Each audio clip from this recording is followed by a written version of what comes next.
करेंगे आज Reliance power share के बारे में। सो गाइस, पिछले 3-4 दिन से स्टॉक में अच्छी तेजी आई और स्टॉक जो है ऑलमोस्ट 50% से भी ऊपर आपको जाते हुए देखने को मिला। बढ़िया तेजी के साथ यहाँ पर जो है कि शेयर में जंप आया और उसी के साथ साथ यहाँ पर क्या न्यूज़ बेस्ड शेयर भागा है। देखिए, न्यूज़ हमें किसी प्रकार की कोई बड़ी न्यूज़ देखने को नहीं मिली है। नॉर्मली अगर देखा जाए तो यहाँ पर पूरे पावर सेक्टर में अच्छा खासा जंप था, तो इसी बीच यहाँ पर इस शेयर में भी हमें तेजी देखने को मिली। तो यह थी वजह। दूसरी तरफ हमें ये देखने को मिल रहा है जेपी पावर, सुजलॉन जैसे शेयर में भी तेजी आ रही है और यहाँ पर रिलायंस पावर में भी आपको तेजी देखने को मिल रही है। तो क्या रिलायंस पावर को हम होल्ड कर सकते हैं, क्या लॉन्ग टर्म में इसमें इन्वेस्टमेंट कर सकते हैं या फिर नहीं, और ये तेजी जो आ रही है ये कहाँ तक जाएगी, उसके बारे में दोस्तों डिस्कशन करेंगे। तो सबसे पहले अगर मैं वॉल्यूम की बात करूँ तो वॉल्यूम दोस्तों हमें देखने को मिल रही है अभी के टाइम। आज की वॉल्यूम जो है 37 करोड़ 91 लाख की वॉल्यूम हो चुकी है और उसी के साथ साथ स्टॉक ने हाई लगाया 23 रुपये 75 पैसे का, लो लगाया 20 रुपये 25 पैसे का और हमें यहाँ पे देखने को मिल रहा है कि 1 करोड़ 16 लाख दोस्तों बाइंग क्वांटिटी है और 2 करोड़ 49 लाख क्वांटिटी सेलिंग में अभी के टाइम हमें लगते हुए देखने को मिल रही है। और इसी बीच अगर मैं बात करूँ डिलीवरी की, तो डिलीवरी हमें यहाँ पर गाइस देखने को मिल रही है 25% डिलीवरी हुई है और उसी के साथ साथ यहाँ पर जो है कि 9 करोड़ शेयर लोगों ने बाई करके होल्ड किए। तो ओवरऑल डिलीवरी भी अच्छी खासी है, वॉल्यूम भी अच्छी खासी है और वॉल्यूम के साथ साथ शेयर बढ़ भी रहा है। मतलब यहाँ पर यह है कि हायर वॉल्यूम के साथ शेयर में हमें तेजी देखने को मिल रही है, जो कि दोस्तों हमारे लिए प्लस पॉइंट है। दूसरी तरफ हमें ये देखने को मिल रहा है कि कंपनी के गाइस Q2 के हमें रिजल्ट भी आते हुए देखने को मिलेंगे अगले महीने। तो कंपनी कुछ अगर अच्छा परफॉर्मेंस करती है तो ये शेयर 30 से 35 रुपये तक भी पहुँच सकता है। रिजल्ट से पहले एक अच्छी खासी बाइंग, एक अच्छा खासा अपर मूवमेंट, इसका मतलब ये है कि रिजल्ट अच्छे आने की उम्मीद है। क्योंकि जैसा कि अगर मैं लास्ट क्वार्टर का भी डाटा बताऊं तो उससे दोस्तों ये बहुत ज़्यादा उम्मीद हमें देखने को मिल रही है कि जो कंपनी के रिजल्ट माइनस में, जो कंपनी का प्रॉफिट माइनस में आ रहा था, वो हमें फिर से प्लस में कन्वर्ट होते हुए देखने को मिलेगा।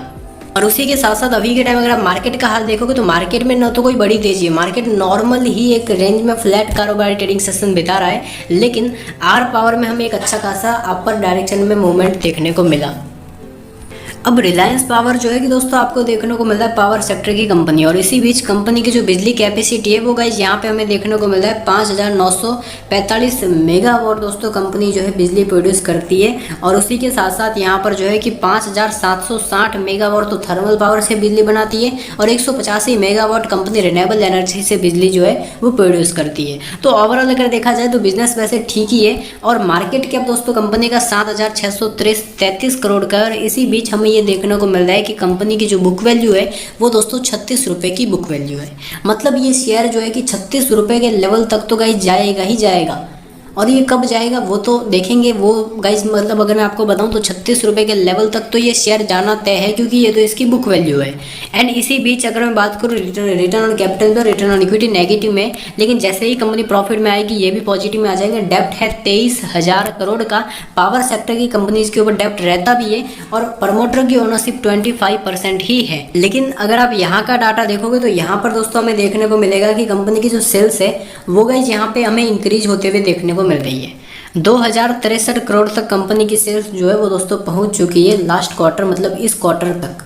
और इसी बीच यहाँ पर हमें ये देखने को मिल रहा है कि ऑपरेटिंग प्रॉफिट मार्जिन कंपनी का यहाँ पर धीरे धीरे करके फिर से इंक्रीज होते हुए देखने को मिला। और उसी के साथ साथ कंपनी की जो अदर इनकम नहीं है फिर भी कंपनी का जो लॉस है वो कम होते हुए देखने को मिला। अदर इनकम कम थी फिर भी लॉस यहाँ पे कम हुआ, जहाँ पे कंपनी ने 655 करोड़ रुपए का लॉस किया था, वो दोस्तों अब की बार सिर्फ और सिर्फ कंपनी ने 12 करोड़ रुपए का ही लॉस किया है। तो ऐसे में हमें ये देखने को मिल रहा है कि कंपनी का जो लॉस है वो दोस्तों यहाँ पर जो है कि अब की बार कम हुआ है और बहुत ही ज़्यादा उम्मीद है कि कंपनी इस बार जो है वो प्रॉफिट में आ जाए, प्लस में आ जाए। तो ये अगर प्रॉफिट में आती है तो हमारे लिए एक अच्छी बात रहने वाली है आर पावर के लिए और उसी के साथ साथ आर पावर के इन्वेस्टर्स के लिए, जहाँ पे कंपनी का लॉस 3-4 हज़ार करोड़ का था वो भी घटकर 500 करोड़ के आसपास ही है। तो अगर कंपनी यहाँ पे प्रॉफिट में आती है तो ये हमारे लिए प्लस पॉइंट रहेगा। अब सबसे बड़ी बात कि यहाँ पर डेट अगर कंपनी कम करती है तो ये बहुत ही अच्छी बात रहने वाली है। जैसे कि आप देख सकते हो ऐसा हो भी रहा है। हमें यहाँ पे देखने को मिला कि कंपनी के ऊपर ऑलमोस्ट हाईएस्ट डेट 33,000 करोड़ रुपए का था। अब 33,000 करोड़ रुपए से डेट जो है वो कम होकर 23,000 करोड़ आ चुका है, मतलब 10,000 करोड़ का डेट जो है वो कम हुआ है। अब 33,790 करोड़ का जो दोस्तों डेट है वो था 2016 में, अभी चल रहा है 2022। तो उस टाइम 33,790 था, अभी है 23,114। तो 10,000 करोड़ का डेट कम हुआ है और 10,000 करोड़ के डेट के ऊपर इनका ब्याज कितना कम हुआ है वो भी देख लेते हैं। सो गाइस 2016 का डाटा हम देखेंगे तो 2016 में इनको जो है ब्याज कितना लगता था, सबसे पहले वो देख लेते हैं। सो गाइस 2016 में इनको जो है ब्याज लगता था 2600 करोड़ रुपए का, और अभी के टाइम लग रहा है 2300 करोड़ रुपए। आप बोलेंगे कि बीच में यहाँ पे ब्याज ज़्यादा हुआ, तो दोस्तों इंटरेस्ट रेट अगर बढ़ती है तो ब्याज ज़्यादा भी होता है। पहले क्या थी, कम थी। तो ऐसे में 2683 करोड़ का ब्याज अब की बार 2300 करोड़ का ही रह चुका है। तो ओवरऑल कंपनी अगर डेप्ट और भी कम करती है तो इसका ब्याज जो है वो दोस्तों और भी हमें कम होते हुए देखने को मिलेगा। तो ऐसे में कंपनी का प्रॉफिट जो है वो गई और भी हमें बढ़ते हुए नजर आएगा। और कंपनी गई ऐसा कर भी रही है, अपना ब्याज कर्ज जो है वो लगातार कम करते हुए नजर आ रही है। और कंपनी के एसेट की बात की जाए तो 49,000 करोड़ के एसेट हैं। आर पावर की बात करूं तो लॉन्ग टर्म व्यू के हिसाब से थोड़े शेयर खरीद के रख सकते हैं, और जैसे जैसे कंपनी की परिस्थिति ठीक होती है वैसे वैसे क्वार्टर ऑन क्वार्टर बेस पर लॉन्ग टर्म व्यू के हिसाब से थोड़े शेयर और बाई कर सकते हैं। एफआई वालों की होल्डिंग दोस्तों आर पावर में यहाँ से लगातार इंक्रीज होते हुए देखने को मिली है और ऑलमोस्ट 8% के आसपास पहुंचते हुए नजर आई है। और डीआई वाले सेल कर रहे हैं, लेकिन एफआई वालों ने यहाँ पर अपनी होल्डिंग जो है लगातार बढ़ाई है। फंडामेंटल के अकॉर्डिंग देखा जाए तो कंपनी का फंडामेंटल ठीक ठाक है। जेपी पावर जैसा फंडामेंटल है, कंपनी कर्ज में डूबी हुई है, तो ऐसे में कंपनी अपना कर्ज कम कर रही है, लगातार कम कर रही है, और उसी के साथ साथ कंपनी जो लॉस मेकिंग है वो प्रॉफिट में आने की पूरी तरीके से कोशिश कर रही है। तो गाइस अभी के टाइम हमें क्या देखने को मिलता है कि जो भी स्मॉल कैप के स्टॉक, पावर सेक्टर के स्टॉक थे, जो पेनी स्टॉक हैं, जो पावर सेक्टर के कई पेनी स्टॉक है वो यहाँ पे भाग रहे हैं। जैसा कि आप देख रहे हैं, आपको देखने को मिल रहा है ओरियन ग्रीन पावर यहाँ पे भाग रहा है। दूसरी तरफ यहाँ पर हमें ये देखने को मिलता है जेपी पावर भाग रहा है, सुजलॉन भाग रहा है, और आर पावर भी यहाँ पे भाग रहा है। तो देख लेते हैं आर पावर यहाँ पे कहाँ तक आपको जाते हुए देखने को मिलेगा।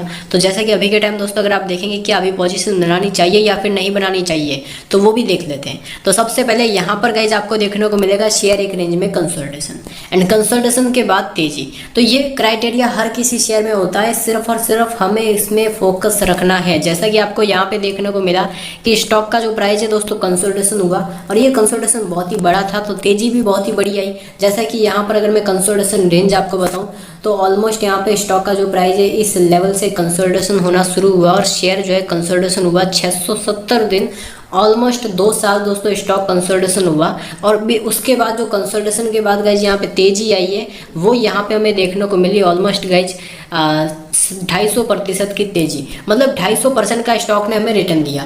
उसके बाद स्टॉक यहाँ पे ऑलमोस्ट 1 साल कंसोलिडेशन हुआ, और 1 साल के बाद यहाँ पर जो स्टॉक ने हमें अपना जो रिटर्न जो है वो दोस्तों ऑलमोस्ट यहाँ पे 70-80% के आसपास रिटर्न जो है वो देते हुए नजर आ रहा है।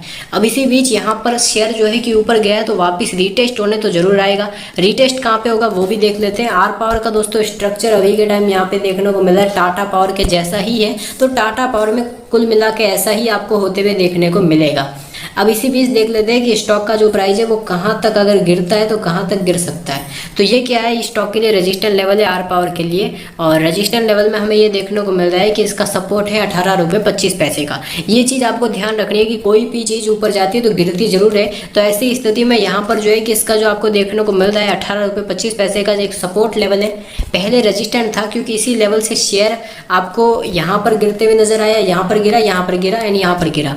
तो 18.25 का लेवल ब्रेकआउट दिया, तेजी आई, अभी गिरता है, तो इस लेवल पे क्या होगा, सपोर्ट ले लेगा। मतलब कि स्टॉक में हमें ये देखने को मिल रहा है कि रेजिस्टेंस लेवल 18.25 को ब्रेकआउट दिया, ब्रेकआउट देने के बाद वापस रीटेस्ट होने आएगा, और रीटेस्ट होने के बाद अगेन यहाँ पे तेजी जो है आर पावर दिखाएगा। और इसी बीच अगर मैं बात करूँ इसका जो आर एस, अभी देखिए अभी बाई करने की गलती ना करें, शेयर को एक बार करेक्ट होने दीजिए। जैसे कि आपको देखने को मिला आर एस आई यहाँ पे इसका जो है डाउन आया, तो डाउन आने के बाद यहाँ पे अगेन आर एस आई में तेजी आई, और तेजी आने के बाद अगेन क्या होगा, रीटेस्ट होगा, मतलब कि आरएसआई थोड़ा गिरेगा। क्योंकि अभी के टाइम अगर आप आरएसआई देखेंगे तो आरएसआई की जो वैल्यू हमें नजर आएगी वो दोस्तों वैल्यू जो है 91 की जो है वैल्यू हमें देखने को मिल रही है। आरएसआई जो है 91 के आसपास पहुंच चुका है, 90 का तो आप मान के चलिए ही। तो आरएसआई ऑलमोस्ट अगर ऊपर जाता है तो 92 93 या फिर 95, मतलब अभी के टाइम यहाँ पे आर पावर को आपको बाई नहीं करना है, अभी वेट कीजिए। हाँ, ज़्यादा से ज़्यादा अगर यहाँ से जाता भी है तो कितना जाएगा, 23 रुपये 50 पैसे तक जाएगा। इससे ऊपर जाना मुश्किल है, क्योंकि इससे हाँ इससे ऊपर जा सकता है 20 मतलब 30 40 50 जा सकता है, लेकिन 30 40 50 जाने से पहले स्टॉक जो है वो एक बार क्या करेगा, करेक्ट करते हुए देखने को मिलेगा, क्योंकि ये आपको रेजिस्टेंट लेवल बनते हुए देखने को मिल रहा है। इस रेजिस्टेंट लेवल को स्टॉक ने ब्रेकआउट दिया है। ब्रेकआउट देने के बाद यहाँ पे रीटेस्ट होगा और रीटेस्ट के बाद अगेन यहाँ पे तेजी आएगी।